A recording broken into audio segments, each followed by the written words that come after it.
नमस्कार, बहुत स्वागत है आपका इंडिया वॉइस के डिजिटल प्लेटफॉर्म में। मैं हूं आपके साथ प्रज्ञा मिश्रा।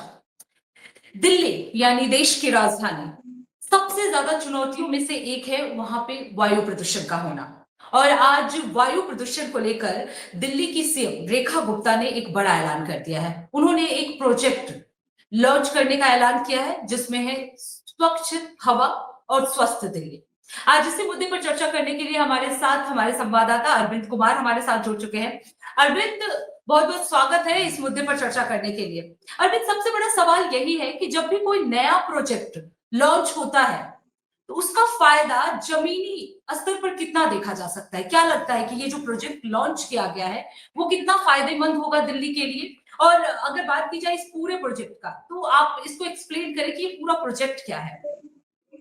देखिए प्रज्ञा, जिस तरह से दिल्ली जो प्रदूषित शहरों में शुमार होती है, लगातार दिल्ली सरकार पर या केंद्र सरकार हो या फिर राज्य सरकार पर जिस तरह से पूरे देश की नजर होती है कि आखिर सरकार कर क्या रही है दिल्ली के लिए, दिल्ली वायु प्रदूषण को कंट्रोल करने के लिए दिल्ली सरकार की तरफ से कितने बड़े फैसले लिए जाते हैं, क्या क्या सरकार की तरफ से व्यवस्था दिल्ली वासियों को उपलब्ध कराई जाती है। क्योंकि चुनाव के वक्त आपने देखा होगा कि एयर क्वालिटी को ले यानी प्रदूषण मुक्त बनाने के लिए हर नेता तो दावा करते हैं कि हमारी सत्ता बनेगी तो हम ये काम करेंगे, लेकिन होता तो जी, कुछ है बिल्कुल नहीं। क्योंकि आपने जिस तरह बिल्कुल। देखा होगा कि नवंबर से फरवरी महीने के जो बीच का ये जो काल है, इसमें कितना बड़ा एयर क्वालिटी दिल्ली का खराब हो जाता है। यहाँ पर लोगों की सांस लेने बिल्कुल। में भी काफी कठिनाई होती है, आंख में जलन होती है, तो कई लोग बीमार भी पड़ जाते हैं, अस्पतालों में जगह नहीं मिल पाता है। इसके लिए रेखा गुप्ता ने एक अच्छी पहल की है। वो पहल अब बिल्कुल। देखने वाली बात होगी कि आने वाले समय में कितना कारगर होगा। क्योंकि उन्होंने तो जिस तरह से घोषणा की है कि 7 साल के अंदर दिल्ली के हर जिले में स्वस्थ स्वस्थ दिल्ली को लेकर जो एक प्रोजेक्ट लॉन्च उन्होंने किया है कि यह 7 साल के अंदर पूरे दिल्ली में हम इसको लागू करेंगे और दिल्ली की जो हवा है वो उसको हम मजबूत करेंगे, बेहतर करेंगे, लोगों को स्वच्छ हवा देंगे। इसके लिए पूरी तैयारी सरकार के स्तर से हो गई है। सरकार ने बिल्कुल। इस परियोजना पर खर्च करने के लिए भी बजट का भी प्रावधान किया है। 8,300 करोड़ रुपया सरकार की तरफ से इस पर वहन किया जाएगा, जिसमें सरकार ने कहा है कि सरकार की तरफ से या फिर मुख्यमंत्री की तरफ से कहा गया है कि लगभग 65% जो राशि होगी वो वित्तीय जी। सहायता विश्व बैंक से सरकार लेगी, जबकि 35% राशि सरकार खुद वहन करेगी। तो कहीं ना कहीं दिल्ली वासियों को जिस तरह से हवा को लेकर या फिर एयर क्वालिटी को लेकर जो परेशानी होती थी, उस एयर क्वालिटी को लेकर कोई परेशानी ना हो, कोई बीमारी ना हो, इसके लिए सरकार की तरफ से यह परियोजना शुरू की गई है। 10 जुलाई को संबंधित विभाग यानी जितने भी रेखा गुप्ता के पास विभाग हैं या उनके जी। मंत्रिमंडल में जितने भी सदस्य हैं, विश्व बैंक के जो बड़े कर्मचारी हैं या फिर जो बड़े अधिकारी हैं, एक कार्यशाला का आयोजन किया गया है कि इस परियोजना को जब हम लॉन्च करेंगे तो किस तरह से हमको जी। इस पर काम करना है। यह परियोजना सितंबर महीने में, ये परियोजना आज और कल नहीं लागू होगी, ये परियोजना सितंबर महीने 2026 में लागू होगी, जो अगस्त 2035 तक इस परियोजना पर सरकार काम करेगी। अब इस सरकार की तरफ से, बिल्कुल। रेखा गुप्ता की तरफ से यह तो घोषणा की गई है कि हम 7 सालों में दिल्ली की जो एयर क्वालिटी है प्रज्ञा, उसको बेहतर करेंगे, लोगों को स्वच्छ हवा भी देंगे। इसके लिए पर्याप्त जो सरकार की तरफ से मॉनिटरिंग होनी चाहिए वो सरकार करेगी। अब सरकार का जो बिल्कुल। दावा है वो कितना हकीकत में बनेगा प्रज्ञा प्रज्ञा वो देखने वाली बात होगी जी। बिल्कुल, अभी तक अगर बात कीजिए, क्योंकि आपने बताया कि ये परियोजना जो है वो सितंबर में लागू होने वाली है, क्या टाइम टेबल और भी फिक्स किया गया है? और ये जो पूरा प्रोजेक्ट बनाया जाएगा उसमें कौन कौन से लोग शामिल होंगे? क्या एयर पॉल्यूशन डिपार्टमेंट भी इसमें इन्वॉल्व रहेगा या कोई और डिपार्टमेंट भी जो है इस पूरे प्रोजेक्ट को देखेगा? इस तरह की कोई जानकारी? देखिए इस परियोजना को धरातल पर उतारने के लिए 10 तारीख यानी 10 जुलाई को मुख्यमंत्री की तरफ से एक कार्यशाला का आयोजन किया गया है। उस कार्यशाला में मुख्यमंत्री तो उसमें जी। खुद रहेंगी ही, उसके साथ साथ जितने भी संबंधित विभाग के अधिकारी हैं वो सभी विभाग के अधिकारी, प्रदूषण विभाग के अधिकारी मौजूद होंगे, परिवहन विभाग के अधिकारी जी। मौजूद होंगे, सड़क निर्माण के जो अधिकारी हैं वो मौजूद रहेंगे। यानी जो भी कार्य हो रहे हैं सभी के विभाग के अधिकारी और मंत्री भी मौजूद रहेंगे। साथ ही साथ उन्होंने यह भी कहा है कि विश्व बैंक से उन्हें सहायता लेना है तो विश्व बैंक के जो बड़े अधिकारी हैं इस कार्यशाला में जी। वो भाग लेंगे कि सरकार पैसा को कैसे खर्च करेगी ताकि लोगों को बेहतर हम क्वालिटी दे सके। तो कहीं ना कहीं रेखा गुप्ता के तरफ से जो आज ये परियोजना की घोषणा की गई है, यह परियोजना धरातल पर कब उतरेगी, क्या इस परियोजना से लोगों को लाभ मिलेगा या फिर सरकार के तरफ से जो घोषणाएं सिर्फ होती है कागजों में, वो कागजों तक सीमित रहती हैं या फिर धरातल पर उतरती हैं, वो तो आने वाले वक्त में पता चलेगा। लेकिन मुख्यमंत्री ने जिस तरह से प्रज्ञा कहा कि सड़क परिवहन या फिर जो निर्माणाधीन जो मकानें बनती हैं और जो धूल कण उड़ते हैं उस पर कैसे कंट्रोल करना है, दोस्तीकरण का काम, यानी झुग्गी झोपड़ियों में जिस तरह से हम दोस्तीकरण का काम करते हैं उससे डस्ट उड़ता है, तो उस पर हमको कैसे काम करना है, कचरा निष्पादन का काम कैसे करना है, इस पर पूरी तरह से विभाग मॉनिटरिंग कर रहा है। क्योंकि सितंबर महीने में इसको लागू करना है, तो कहीं ना कहीं इस परियोजना पर मुख्यमंत्री की तरफ से या फिर विभाग की तरफ से पूरी जवाबदेही के साथ काम किया जा रहा है। अब 10 जुलाई को कार्यशाला हुआ, इस कार्यशाला में कितने लोग शामिल होंगे और उस कार्यशाला में मुख्यमंत्री की तरफ से क्या इम्प्रूवमेंट लोगों को किया जाता है, वो देखने वाली बात होगी। जी प्रज्ञा।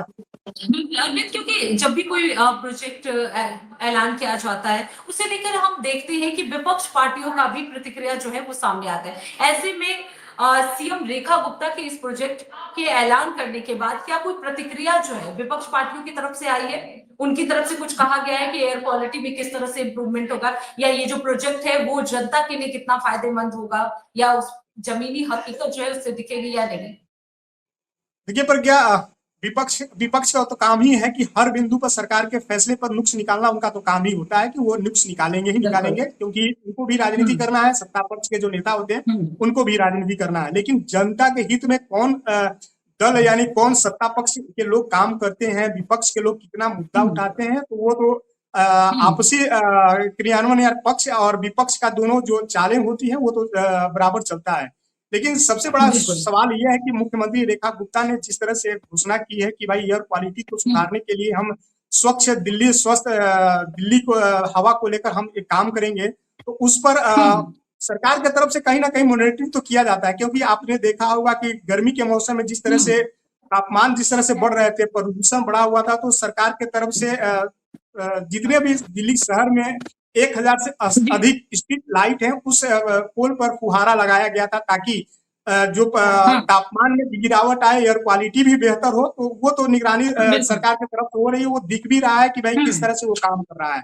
उसमें करोड़ों रुपए सरकार के खर्च हुए हैं, लेकिन सरकार के इस काम को लेकर उस पर विपक्ष ने तो लगातार सरकार को घेरा, और सरकार के विपक्ष की तरफ से कहा जाता है कि सरकार सिर्फ पैसों का बंदर बांट कर रही है, लोगों को अतिरिक्त बोझ डाल रही है, और साथ ही साथ उसमें सरकार जो भी योजना ला रही है उसमें भ्रष्टाचार ही हो रहा है। तो कहीं विपक्ष का तो काम है राजनीति करना, लेकिन क्या अब मुख्यमंत्री का जो ये प्रोजेक्ट है ये धरातल पर कैसे उतरेगा, अब तो मुख्यमंत्री को जवाबदेही तय करनी होगी कि कैसे इसको हम धरातल को उतारेंगे। विपक्ष जिस तरह से सवाल खड़ा कर रहा है, विपक्ष के सवालों को हम कैसे जवाब देंगे, साथ ही साथ विपक्ष के जो नेता हैं या फिर विपक्षी दल के जो समर्थक हैं उनको भी स्वस्थ हवा कैसे मिले, उस पर वो मॉनिटरिंग सरकार की तरफ से की जा रही है। जी बिल्कुल अरविंद, क्योंकि ये पूरा प्रोजेक्ट है वो दिल्ली वासियों के लिए है, ऐसे में दिल्ली के लोगों को इस परियोजना का सबसे बड़ा फायदा जो है वो किस क्षेत्र में मिलने वाला है? क्योंकि सिर्फ एयर क्वालिटी ही इसमें इम्प्रूव नहीं होगी, और भी जो सेक्टर होंगे उसमें भी इम्प्रूवमेंट जो है इस प्रोजेक्ट के जरिए देखने को मिलेगा।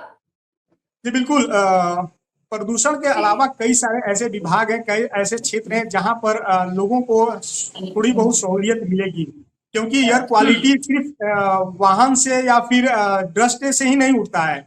कई ऐसे कारण होते हैं जिसकी वजह से प्रदूषण फैलता है, उसको निगरानी के लिए सरकार की तरफ से एयर क्वालिटी मॉनिटरिंग सिस्टम भी लगाने का दावा किया गया है।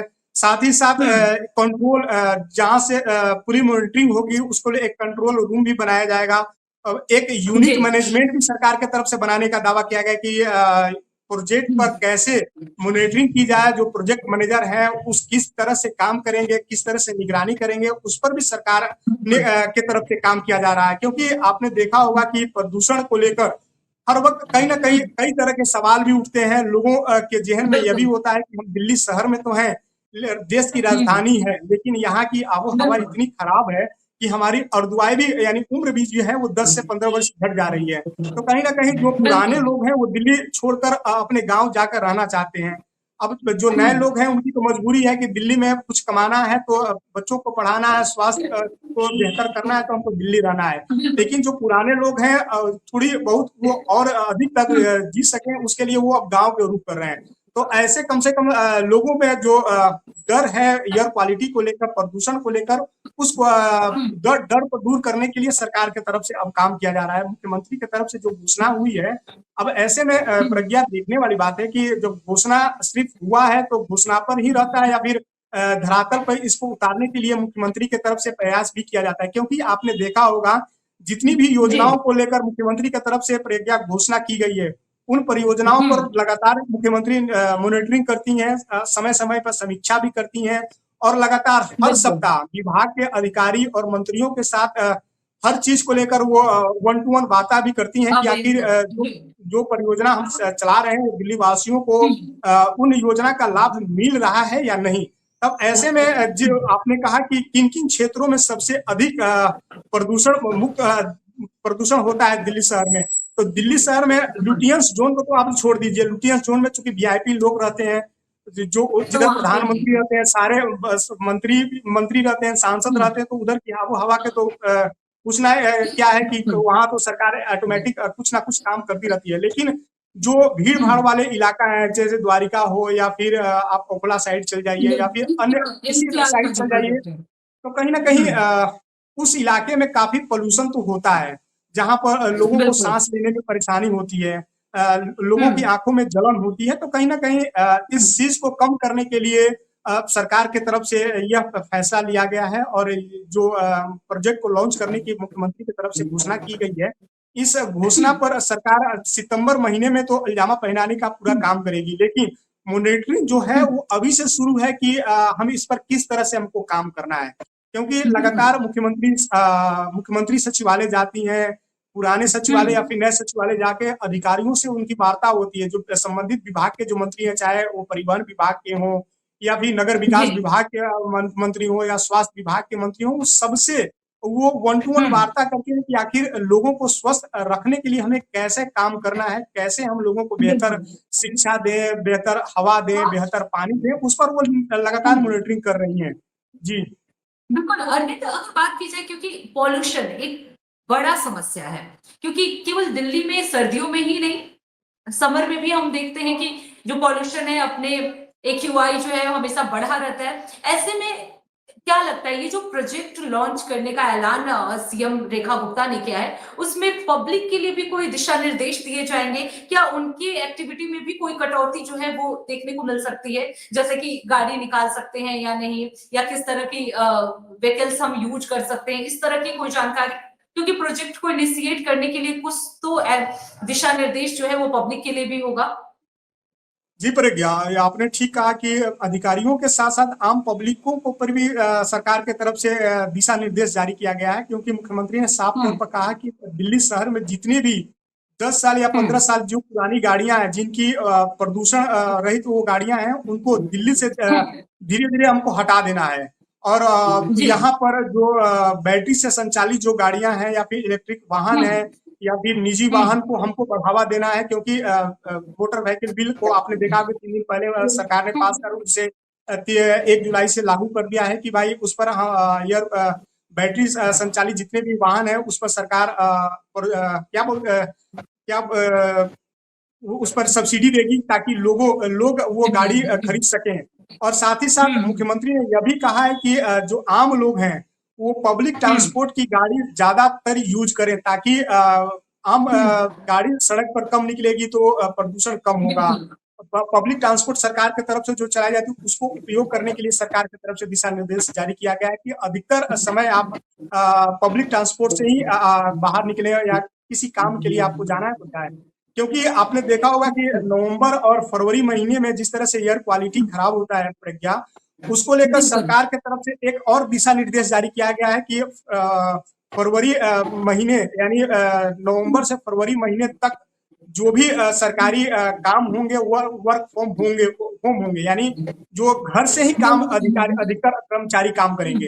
तो कहीं ना कहीं एयर क्वालिटी को लेकर सरकार नवंबर नहीं, अब से ही यानी जुलाई महीने से सोचना मुख्यमंत्री की तरफ से शुरू कर दिया गया है कि हमें फरवरी या फिर नवंबर महीने में जो एयर क्वालिटी को लेकर जो देश भर में चर्चा होती है कि देश राजधानी देश की राजधानी दिल्ली दिल्ली की है, यहाँ एयर पर क्वालिटी कम प्रधानमंत्री है। होते हैं, यहाँ पर गृह मंत्री होते हैं, यहाँ पर जुडिशियल के सबसे बड़े अधिकारी होते हैं, जुडिशियल के सबसे बड़े न्यायाधीश भी यहाँ पर होते हैं, और यहाँ की आबो हवा खराब है, यहाँ के लोग बीमार पड़ रहे हैं। तो कहीं ना कहीं उस चीज को पाटने के लिए कोशिश मुख्यमंत्री के तरफ से अब की जा रही है। अब उनका कितना यह प्रोजेक्ट कितना धरातल पर उतरेगा, 7 सालों में दिल्ली की आबो हवा कितनी बेहतर होगी, वो तो आने वाले वक्त में पता चलेगा। जी बिल्कुल अर्पित, क्योंकि इस प्रोजेक्ट का नाम ही है स्वच्छ हवा और स्वस्थ दिल्ली, और ये आपने बताया कि 7 साल के लिए ये प्रोजेक्ट बनाया जा रहा है। ये 7 साल का जो प्रोजेक्ट बनाया जाएगा उसमें किस चीज को किस आधार पर डिवाइड किया जाएगा कि किस पे सबसे पहले फोकस करना है